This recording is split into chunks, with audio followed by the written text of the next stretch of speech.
ketemu lagi dengan saya Lita Gading, psikologi keren yang penuh informatif, edukasi, dan motivasi.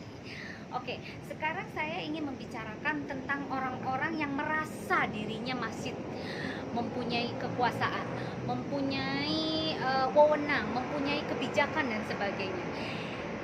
Yang kita sebut namanya post power syndrome.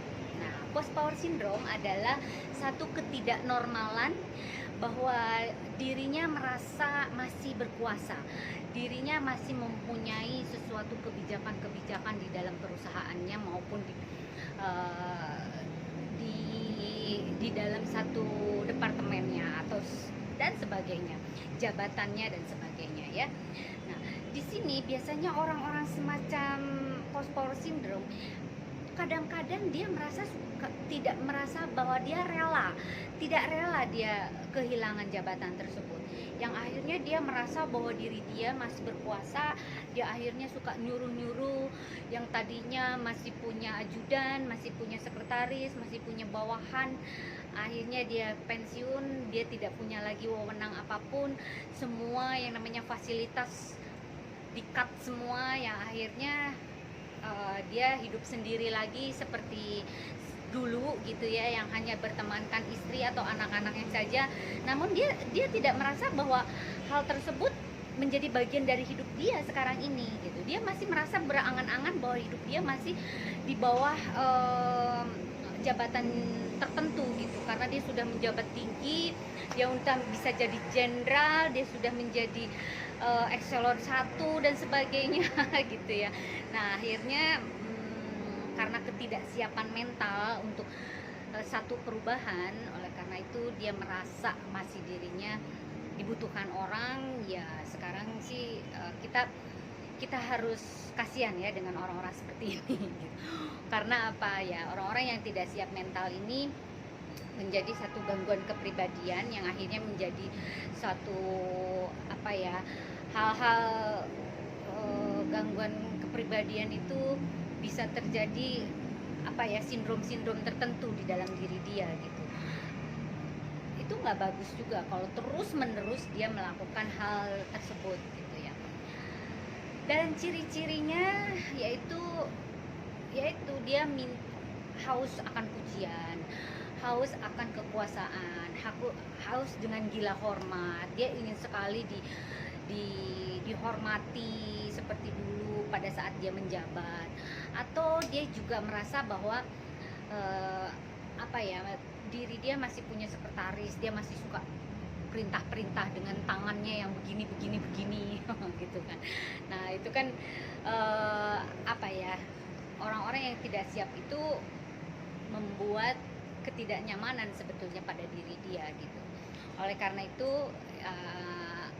kita harus sadar diri bahwa dunia itu berputar, dunia itu apa ya, tidak berhenti di situ saja ya. Kita harus tetap kembali kepada habitatnya, kembali kepada kebiasaan sebelumnya, bahwa tidak ada yang namanya abadi gitu. Di dunia ini selalu ada pergantian masa gitu ya, karena usia pun juga tidak selalu muda, kita juga bakal menuju tua ya. Akhirnya kita juga dari awal kita harus siap bahwa yang nanti akan terjadi ya, kita harus bisa menerima semua itu.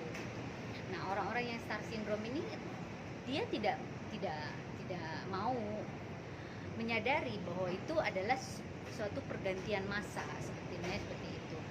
Nah, gitu. Jadi orang-orang di sekitarnya harus mengingatkan bahwa tidak semua orang itu gila pujian, gila hormat, dan gila apapun gitu ya. Di sana tuh harus kita menyatakan bahwa dunia real ini loh, dunia yang sekarang ini gitu. Kita harus benar-benar dan harus berani melakukan itu, terutama anak-anaknya maupun orang tuanya atau orang-orang di sekitarnya gitu.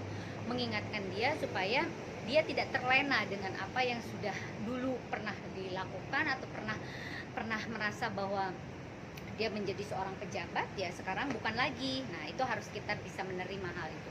Oleh karena itu saya tips saja buat orang-orang yang belum pensiun maupun masih berada di titik atas ya, dari sekarang kita harus siap bahwa nanti suatu saat nanti dia akan ada perputaran masa gitu ya, perputaran jabatan, perputaran usia dan sebagainya. Oleh karena itu, kapanpun, dimanapun kita harus bisa menerima, karena semua yang kita miliki adalah milik Tuhan. Apapun yang kita dapatkan, kita harus syukuri gitu ya. Tidak boleh sombong dan tidak boleh menjudge orang dengan seenaknya karena jabatan tersebut. Oleh karena itu, binalah teman sebaik mungkin, sebanyak mungkin, supaya kita bisa ada teman di kemudian hari, di hari tua nanti. Jadi biasanya orang-orang yang dulunya menjabat, dia sombong, dia otoriter dan sebagainya, orang-orang tersebut di masa tuanya malah justru dijauhi sama orang-orang tersebut karena merasa